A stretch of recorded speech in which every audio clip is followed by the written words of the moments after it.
جب بڑی بیٹی 4 سال کی تو میں 7th month پریگننٹ تھی. میں گھر کا کام وام کر رہی تھی اور مجھے پتہ ہی نہیں تھا کہ بچے کی جو ہے وہ ڈیتھ ہو چکی ہوئی ہے. میں جب تک بائی دا ٹائم گئی اپنا الٹرا ساؤنڈ کرانے تو مجھے پتہ چلا کہ جی بچہ تو ایکسپائر ہو گیا ہوا ہے. اب وہ جو 5 days کا ٹراما تھا میری زندگی کا، کیونکہ میری جو ڈاکٹر تھیں وہ کہتی تھی کہ میں آپریٹ نہیں کروں گی، اس بچے کو آپ نے نارمل ڈلیور کرنا ہے. میں اس بیڈ پہ لیٹ کے صرف لوگوں کو آبزرو کرتی تھی کہ جو آ رہا ہے کوئی نہ کوئی ایسی بات کر رہا ہے، ہائے بیچارہ بیٹا تھا نا، بیٹا تھا. مطلب میں صرف یہ سوچتی تھی، کسی کو میری فکر نہیں تھی کہ میں کس چیز سے گزر رہی ہوں.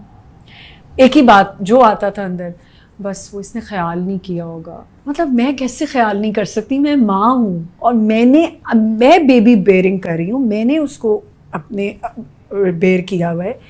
اور کیونکہ وہ سیڈیٹ کرتے تھے مجھے اور اس بچے کو چھوٹا کرتے تھے اس بچے کی ڈلیوری کے لیے، اور وہ کیونکہ اس کو آپ کو شرنک کرنا پڑتا ہے بیبی کو، اور وہ جو 4 دن تھے نا میری زندگی کے، وہ جیسے جیسے شرنک ہوتا جاتا تھا. میری امی سامنے بیٹھی ہوتی تھیں اور میرے لاز میں شادی چل رہی تھی کوئی، سب کو یہ فکر تھی کہ ہم نے شادی پہ پہنچنا ہے، اور میں اکیلی اس ہاسپٹل میں ہوتی تھی اور میری امی ہوتی تھیں، اور کیونکہ میرا ہسبینڈ اوبیسلی ساتھ ہی تھا. اور جب ہم نے اس بچے کو جب وہ ڈلیور ہو گیا، بہت پینفل ڈلیوری تھی، بہت بہت زیادہ پینفل تھی. اس کو ہم نے خیر اس کا دفنایا، سب کچھ ہوا. اس کے بعد مجھے 5th month میں پھر مس کیریج ہوا، وہ بھی بیٹا تھا. جی میں نے یہی سنا، او ہو پھر بیٹا تھا دیکھو چلا گیا. پھر 8 weeks کا ہوا تو اس طرح 3 ہوئے. پھر میری ماشاءاللہ سے پھر بیٹی ہوئی، اور میں بہت خوش تھی جب میری بیٹی پیدا ہوئی.